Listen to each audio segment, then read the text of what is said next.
प्रकार से क्लैरिटी और डायरेक्शन मिलती है। अभी आपने अंबेडकर जी और गांधी जी की बात की, और हर सम्मेलन में अंबेडकर जी की बात होती है, गांधी जी की बात होती है, शिवाजी महाराज, महात्मा फूले जी, सावित्री फूले जी, संत तुकाराम जी, बहुत सारे नाम हैं, साहू महाराज जी, बिरसा मुंडा जी, अंबेडकर जी, गांधी जी, उसमें बुद्ध भगवान का नाम जोड़ा जाता है, बसवना, नारायण गुरु। हर प्रदेश में आपको ऐसे 2-3 नाम मिलेंगे।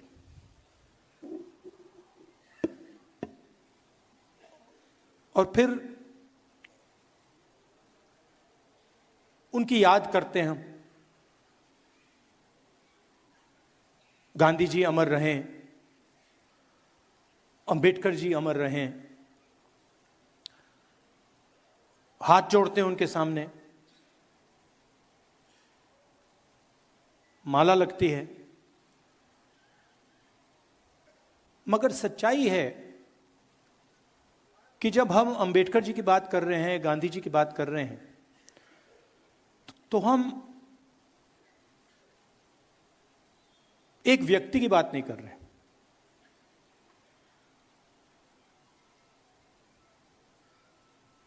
क्योंकि अगर हम अंबेडकर जी की बात करें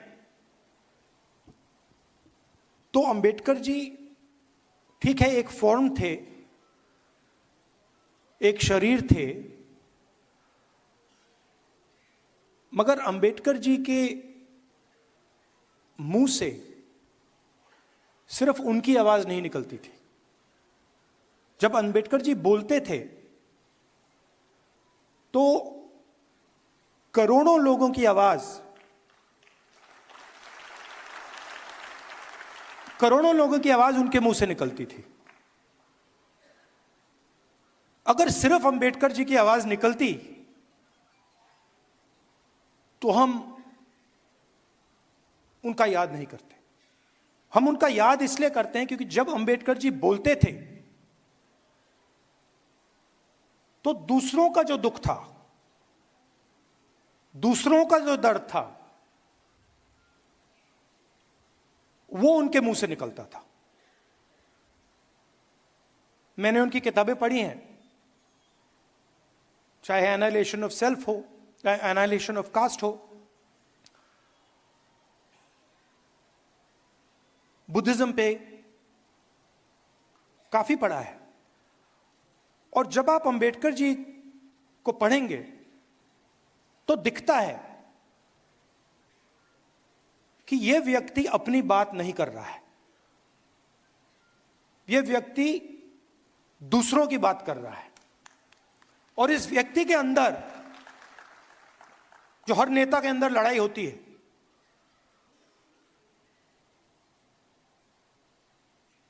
नेता के अंदर क्या लड़ाई होती है? नेता के अंदर मुझ में है, सब में है, मैं क्या चाहता हूं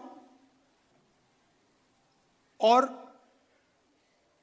जनता क्या चाहती है, इसके बीच में टेंशन होती है। अंबेडकर जी जैसे, गांधी जी जैसे लोग अपनी आवाज को बंद कर देते हैं और उनके मुंह से अपना दुख, अपना दर्द नहीं निकलता है। उनके मुंह से दूसरों का दर्द, दूसरों का दुख, दूसरे की आवाज निकलती है। तो जब हमने ये कॉन्स्टिट्यूशन, जब हमने, हिंदुस्तान ने, सिर्फ कांग्रेस पार्टी ने नहीं, सिर्फ महात्मा गांधी, जवाहरलाल नेहरू ने नहीं, हिंदुस्तान ने जब अंबेडकर जी से कहा कि अंबेडकर जी आप इस संविधान को बनाइए, कोऑर्डिनेट कीजिए, तो देश उनसे कह रहा था कि हम चाहते हैं कि इस संविधान में जो इस देश में करोड़ों दलित हैं, जो उनका दर्द है, जो रोज उनको सहना पड़ता है, जो उनका दुख है, वो दुख, वो आवाज इस कॉन्स्टिट्यूशन में गूंजनी चाहिए। और वो काम अंबेडकर जी ने किया। अब लोग कहते हैं कि अंबेडकर जी ने ये कॉन्स्टिट्यूशन आजादी के एकदम बाद बनाया। तो मैं आपसे पूछना चाहता हूं, क्या इस कॉन्स्टिट्यूशन में फूले जी की आवाज नहीं है? इसमें बुद्ध भगवान की आवाज नहीं है? बसवना, फूले जी, सावित्री फूले जी, इन सब की आवाज नहीं है? तो ये जो है, जिसकी आज हम रक्षा कर रहे हैं, ये हजारों साल पुरानी किताब है। इसके अंदर जो सोच है, ये एक, हम कह सकते हैं कि ये मॉडर्न वर्जन है, 20th सेंचुरी का वर्जन है, मगर इसमें जो सोच है वो हजारों साल पुरानी है।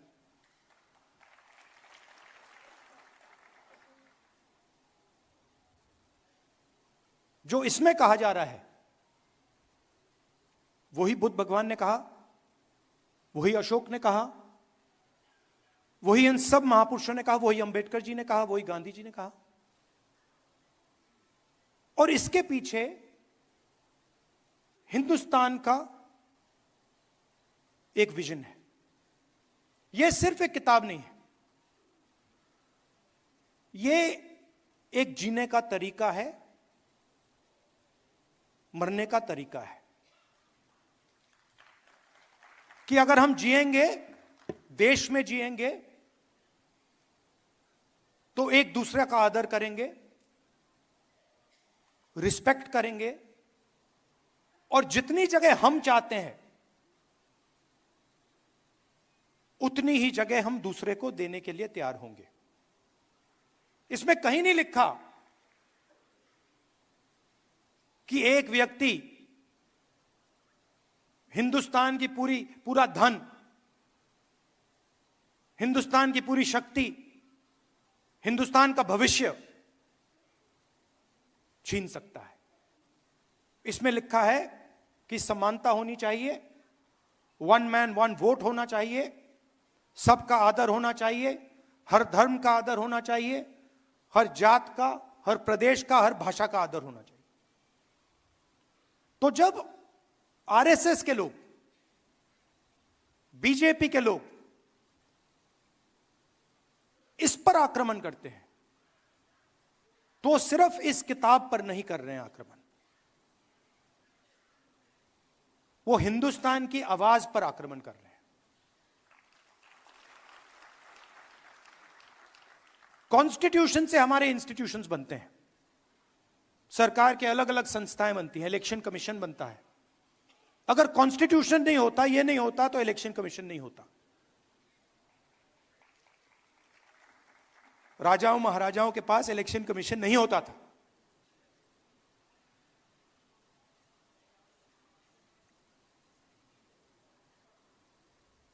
तो इससे हिंदुस्तान का education system, IIT, IIM, primary education system, secondary education system, ये सब निकलता है। पब्लिक अस्पताल यहां से आते हैं। इसको आप मिटा दीजिए, आपको एक पब्लिक अस्पताल नहीं मिलेगा, एक पब्लिक स्कूल नहीं मिलेगा, एक पब्लिक कॉलेज नहीं मिलेगा, सब गायब हो जाएगा।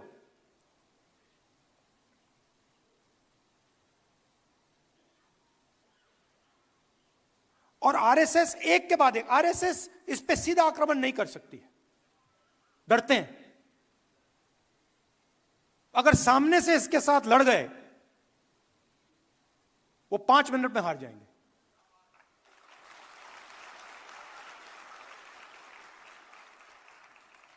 सामने से नहीं आ सकते। वो जानते हैं कि जिस दिन वो सामने से आ गए,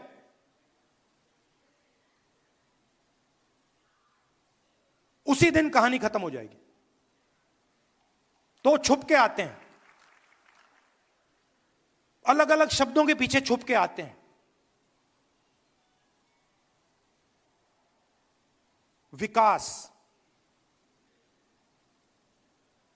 प्रगति, इकोनॉमी, अलग अलग शब्दों के पीछे छुप के आते हैं,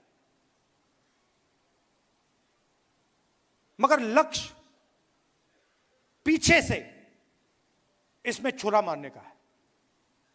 अच्छा, दम होता तो आगे से आते, दम होता तो कहते भाई आ रहे हैं, और हम भी कहते भैया आ जाओ।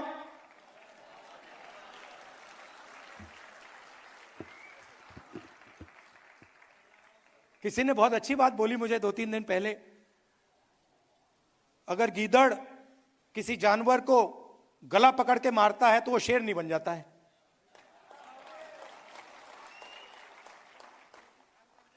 तो सामने से नहीं आते, पीछे से आते हैं, छुप छुप के आते हैं। शिशु मंदिर के पीछे छुपकर, एकलव्य स्कूल के पीछे छुपकर। सच्चाई है, मैंने अभी देखी, बड़ी सी बिल्डिंग है,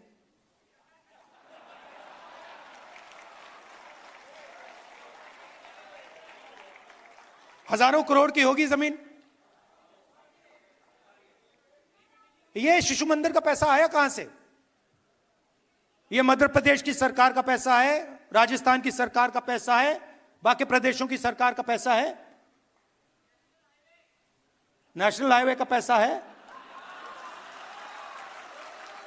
उसको आप कह सकते हो विकास का पैसा है,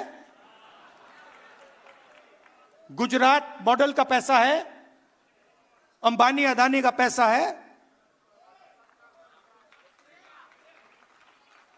तो बीच में राहुल गांधी की आवाज नहीं, बीच में से एक और आवाज निकली।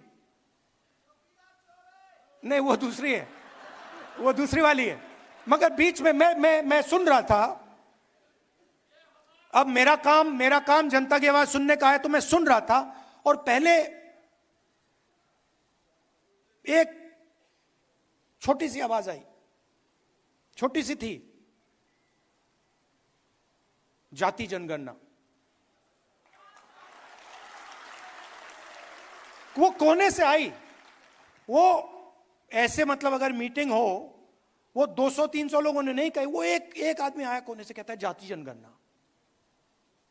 और फिर आस्ते आस्ते वो जाति जनगणना, जाति जनगणना, जाति जनगणना फैलती जा रही है। इसको हमने जाति जनगणना नाम दिया है। जैसे अंबेडकर जी की सोच, बसवना, गांधी जी की सोच को हमने ये नाम दिया है कॉन्स्टिट्यूशन, वैसे ही जाति जनगणना को हमने नाम दिया है। मगर जाति जनगणना का असली मतलब न्याय है।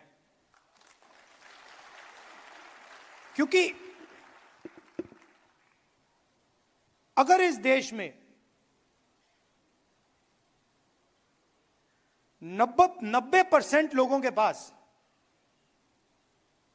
कोई पावर ही नहीं है, कोई पैसा नहीं है, कोई धन नहीं है, कोई एसेट्स नहीं है,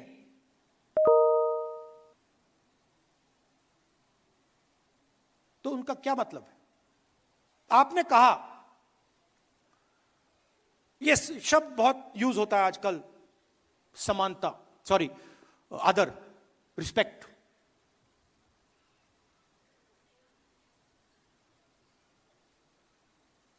मेरी सोच है कि बिना पावर की, बिना धन के रिस्पेक्ट का क्या मतलब है? कोई भूखा मर रहा है, उसकी कोई सुनता नहीं है,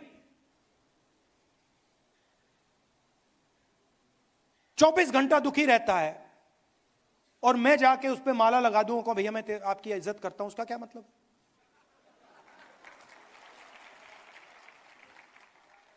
उससे अच्छा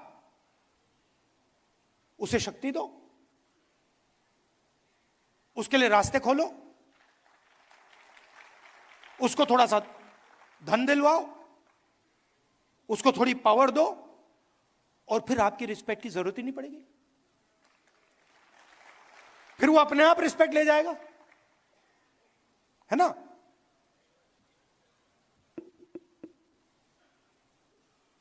तो मैं चाहता हूं कि ये जो सबसे बड़ा सवाल हमारे सामने है, और ये छुपा हुआ है, इसकी झलकें दिखती हैं, हर रोज दिखती हैं। कल मैं रायबरेली में, हमारी एक मीटिंग होती है, एमपीज की मीटिंग होती है, दिशा मीटिंग, उसमें गया। गलती से मैंने कह दिया भैया ये जो सब अफसर हैं अपना परिचय कर दीजिए।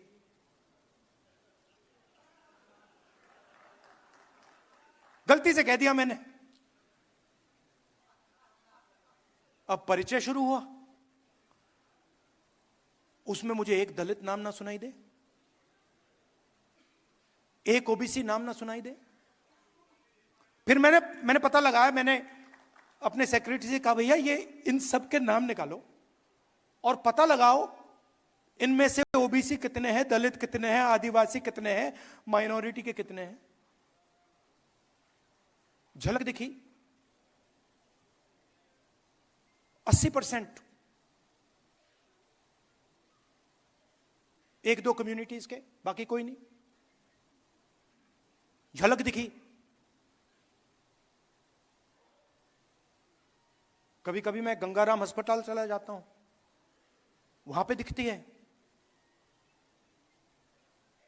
वहां पे मैं ढूंढता हूं भैया ये कोई दलित डॉक्टर दिख जाए मुझे, एक आदिवासी डॉक्टर दिख जाए मुझे, एक ओबीसी डॉक्टर दिख जाए।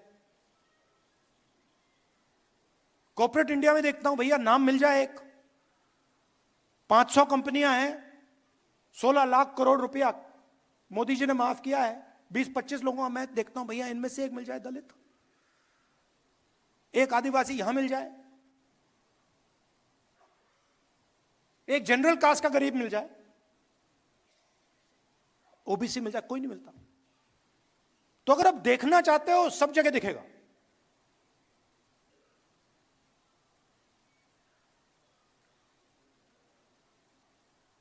जुडिशरी में, हाई कोर्ट्स देख लीजिए,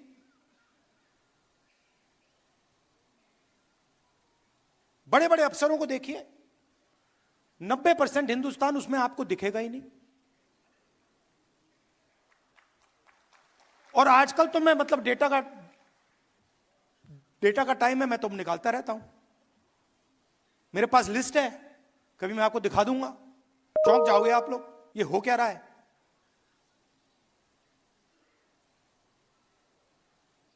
अदानी जी की कंपनी में मैंने मैनेजमेंट टीम को देखा, कौन लोग हैं ये, उसमें आपको एक दलित नहीं मिलेगा, एक ओबीसी नहीं मिलेगा, एक आदिवासी नहीं मिलेगा। 5% लोग हिंदुस्तान को चला रहे हैं। स्टॉक मार्केट ऊपर जाती है,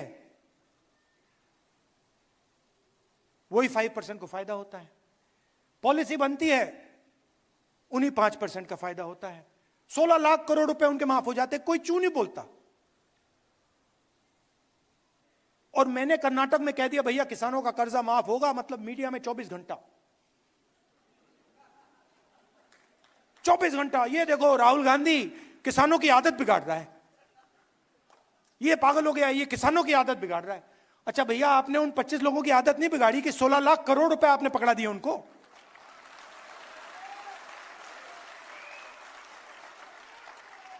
तो जहां भी कोई 90% की बात करे वो आदत बिगाड़ना है। अलग अलग शब्द यूज होते हैं। किसान अगर अपना बैंक लोन वापस ना दे, उसको लाठी मार के जेल में डाल देते हैं, कहते हैं डिफॉल्टर हो तुम, कहते हैं ना। और अदानी जी 1 लाख करोड़ रुपए वापस ना दे तो उसको क्या कहते हैं?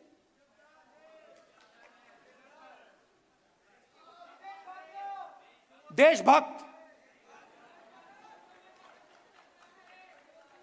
एक को डिफॉल्टर बना देते हैं और दूसरे को बिजनेसमैन नाम दे देते हैं।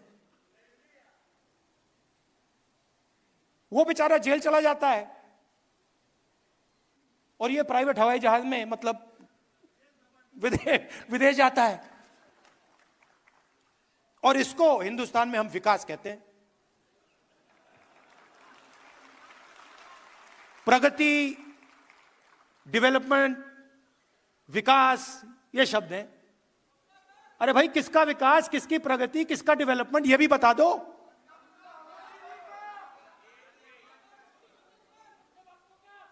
तो इसीलिए ये जो छोटी सी आवाज निकली जाति जनगणना ने, इसने मोदी जी की नींद बंद कर दी। नहीं, मेरे वजह से नहीं हुआ भैया, मैंने जो आपको बोला, ये मेरा काम, मैं एम्पलीफायर हूं।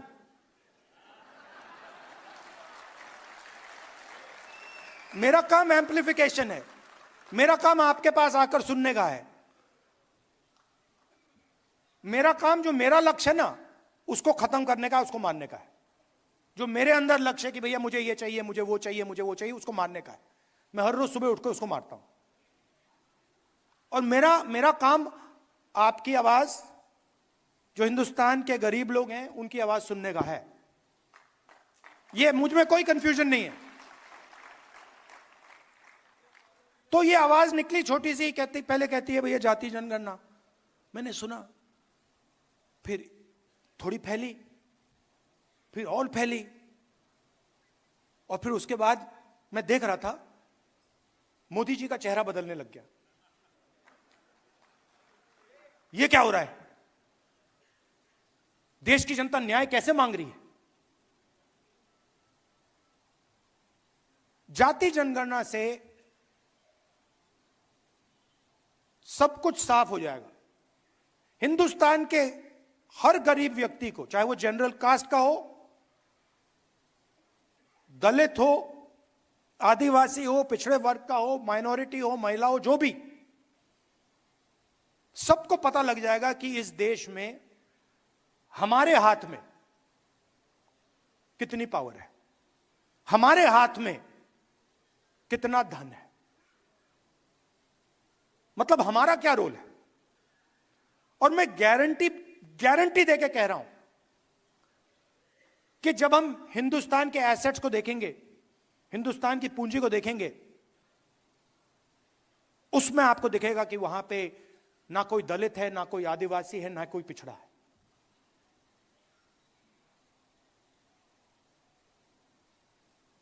और ये जो जाति जनगणना है, ये जैसे मैंने आपसे कहा, ये किताब नहीं है, ये जीने का तरीका है, ये फिलॉसफी ऑफ लाइफ है। वैसे ही जाति जनगणना एक डेवलपमेंट का पैराडाइम है, एक डेवलपमेंट का तरीका है। कुछ दिन पहले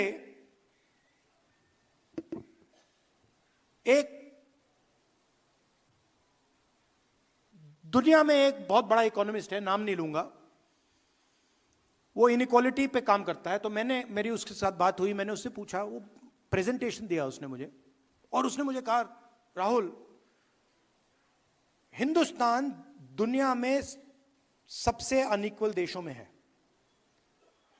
और फिर मैंने उनसे कहा, भैया आप एक बात बताइए, आपने हिंदुस्तान की एनालिसिस कर दी, आपने प्रेजेंटेशन दे दिया मुझे, मगर इस पूरे प्रेजेंटेशन में आपने एक बार जात शब्द का प्रयोग नहीं किया। मतलब जो इनइक्वालिटी का सोर्स है, जहां से इनइक्वालिटी निकल रही है, उसकी तो आपने चर्चा ही नहीं की।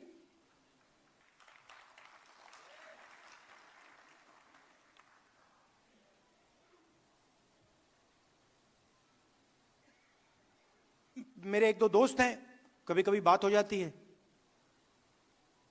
जनरल कास्ट के लोग हैं। तो एक दिन मेरा एक दोस्त कहता है, मुझे तो जात नहीं दिखती। मैंने कहा कि तुझे कहां से दिखेगी?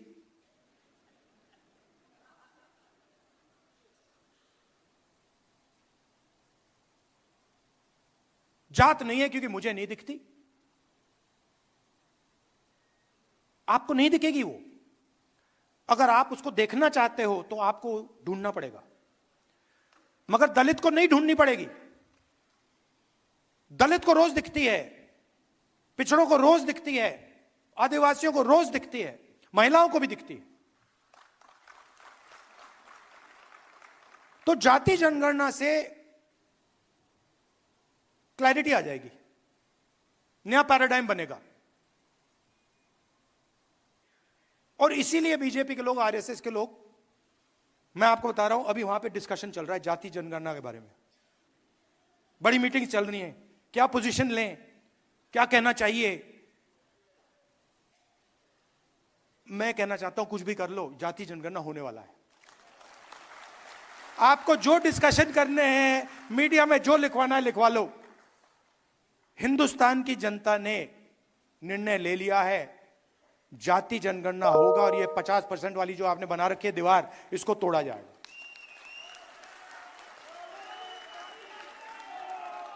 तो ये आस्ते आस्ते आवाज बढ़ती जा रही है, इसको रोका नहीं जा सकता।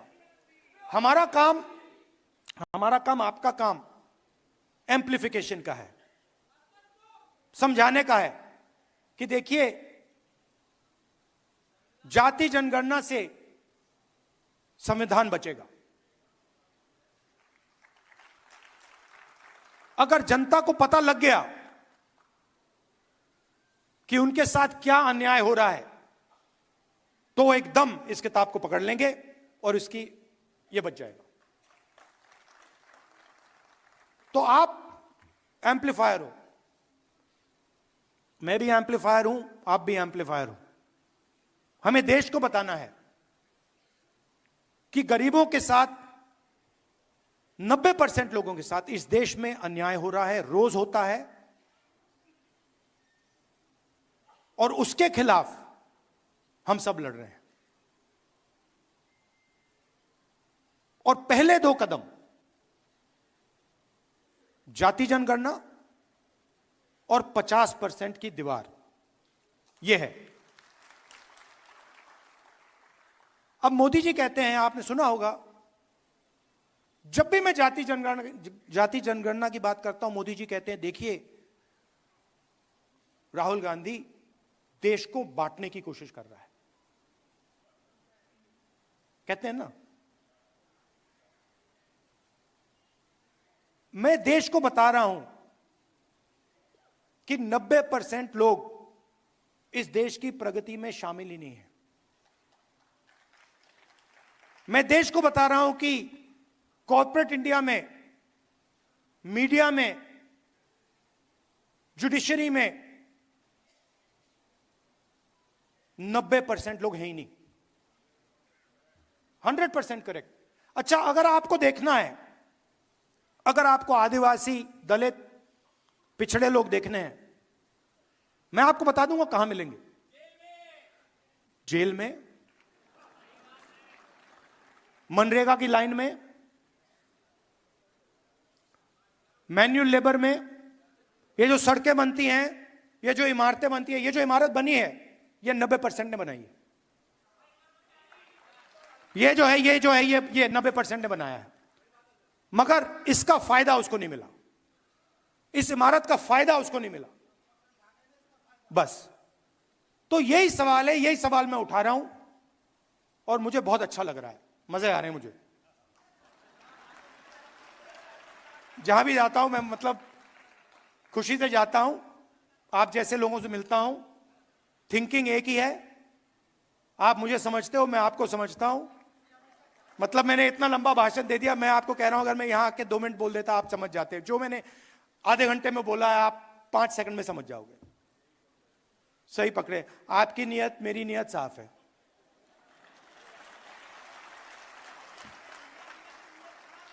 तो एक टीम जैसे काम करना है और पहला लक्ष्य है जाति जनगणना और 50% वाली दीवार।